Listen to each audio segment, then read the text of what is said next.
the ease of doing business as well as on improving the ease of living. Development serves the purpose only when it helps those on the margins and opens new opportunities for them. Moreover, we are increasing our self-reliance on every area possible. This has added to our self-confidence and increased the momentum of our journey towards becoming Viksit Bharat. Last week, on August 7, the country celebrated National Handloom Day, which honors our weavers and their products. Since the year 2015, we have been celebrating this day to commemorate the Swadeshi movement, launched during our freedom struggle in the year 1905. The spirit of Swadeshi was strengthened by Mahatma Gandhi to promote the products made by the sweat and toil of Indian artisans and craftspersons and by their incomparable skills. The idea of Swadeshi has been inspiring our national endeavors like Make in India initiative and Atmanirbhar Bharat Abhiyan. Let us resolve to buy and use Indian products.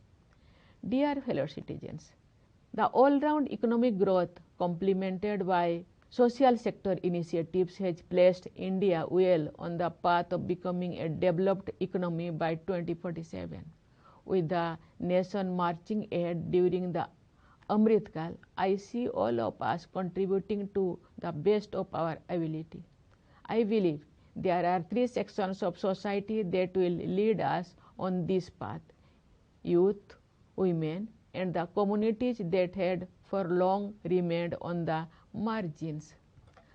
Our youth have finally found the right environment for the realization of their dreams. The national education policy has brought in far-reaching changes, aligning learning with values and skills with tradition. Employment opportunities are booming. For those with entrepreneurial aspirations, the government has created the most conducive ecosystem. Fueled by young minds, our space program has witnessed unprecedented expansion. I am sure that Subhangshu Shukla's space journey to the International Space Station has fired a whole generation to dream bigger. It will prove extremely helpful for India's upcoming human space flight program Gaganyaan. Brimming with a new confidence, our youth are making a mark in sports and games. Chess, for example, is now dominated by India's youngsters like never before. We foresee transformative changes which will establish India as a global sporting powerhouse under the vision contained in the National Sports Policy 2025. Our daughters are our pride. They are breaching barriers in every field, including in the areas of defense and security. Sports are among important indicators of excellence, empowerment, and potential. The 19-year-old girl and a 38-year-old woman from India were the finalists in the FIDE Women's World Cup for Chess Championship. This underlines the sustained and globally comparable excellence across generations among our women. The gender gap in employment have also been reducing. With Nari Shakti Bandhan Adhiniyam, the empowerment of women is no longer a slogan but a reality. People belonging to a major segment of our society comprising scheduled castes, scheduled tribes, backward classes, and other communities are shedding the tag of the marginalized. The government has been actively helping them to realize their social and economic aspirations with several initiatives. India is moving ahead at a faster pace towards realizing its true potential. Across our reforms and policies have created an effective platform. I can see a bright future ahead in which every one of us will be energetically contributing to the prosperity and happiness of all of us. we are moving ahead towards that future with sustained good governance and zero tolerance for corruption. Here I am reminded of an important statement by Mahatma Gandhi. He had noted, and I quote, "Corruption and hypocrisy ought not to be inevitable products of democracy." Let us pledge to realize Gandhiji's ideal and weed out corruption.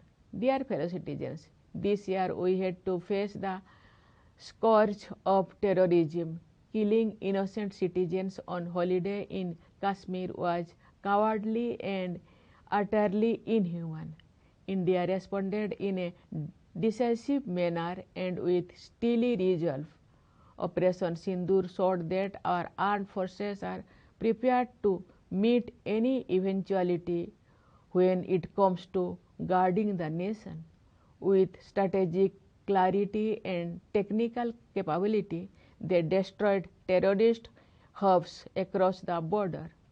I believe Operation Sindoor will go down in history as an example in humanity's fight against terrorism.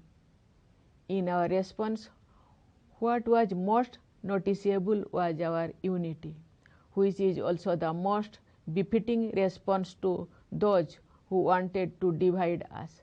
Our unity was on display also in the multi-party delegations of the members of parliament that reached out to various nations to explain India's position.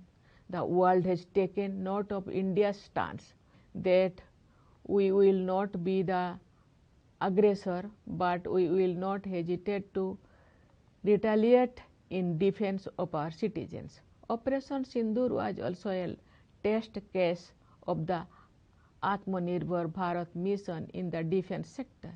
The outcome has proved that we are on the right path. Our indigenous manufacturing has achieved the critical level that makes us self-sufficient in meeting many of our security requirements. These are landmark achievements in India's defense history since independence.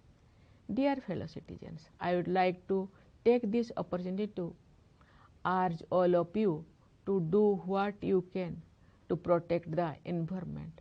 To respond to the challenge of climate change, we must also change. We must change our habits and our worldview. We must change our relationship with our land, rivers, mountains, and with flora and fauna. With contribution from all of us, we will leave behind a planet in which life will be flourishing in natural order. Dear fellow citizens, I have in mind especially the soldiers guarding our borders and the police as well as central armed police forces. I extend my greetings to the members of the judiciary and the civil services. My Independence Day greetings to the Indian officials in the missions abroad and also to the Indian diaspora.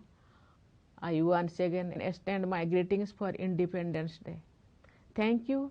Jai Hind, Jai Bharat.